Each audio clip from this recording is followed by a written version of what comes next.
consumers and communication. With that, we're done. We can now conclude. The summary I would make is that, well, as usual, situations are way more complex than we would like to have. We cannot give simple solutions to complex situations, but at times in some situations there is a boomerang effect and things can worsen, like with sunflower seed oil. The situation was already difficult, it's worse. We are never ready enough for all of the trade-offs when we want to have food for all, high quality, and without destroying our planet.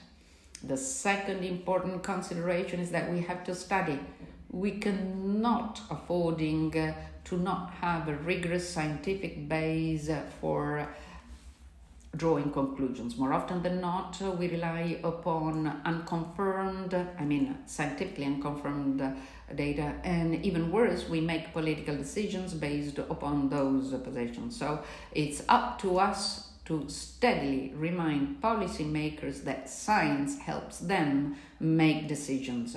Science doesn't give the answer. We've seen that many situations are controversial, so political decisions should be based upon data and evidence, not simply upon ideologies, attitudes, and opinions. And the third important thing is that in acting, the role of innovation is very important.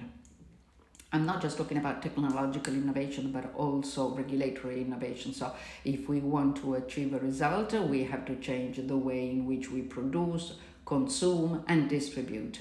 And this change at times is difficult because, as always, it should counter the resistance of corporates, people, and communities. And so innovation for sustainability is the real challenge. And then I would close with one last point that we will discuss tomorrow.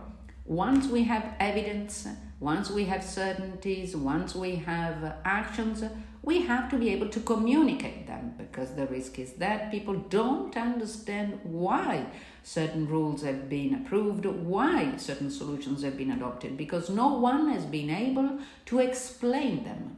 Unfortunately, when things are complex, we need the expert of communication to give simple explanations. This is innovation and this requires investment. So hopefully initiatives like today's initiative can be useful to help people understand these topics. We've had several people who've stayed with us live, but no worries, the webinar has been recorded, so it's going to be possible to have access to it also in the future, to this important information, and you can read the papers of the scientists who you've met today. So I'd like to invite here with me on the virtual floor Mr. Fontana, Dr. Fontana.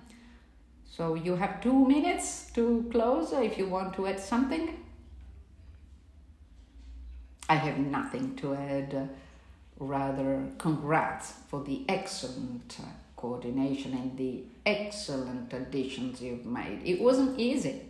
It wasn't easy because our speakers have delivered excellent and clear presentations, but you managed to add interesting things thereon and so clearly for the audience. I'd like to thank the speakers for the excellent presentations and all of the participants.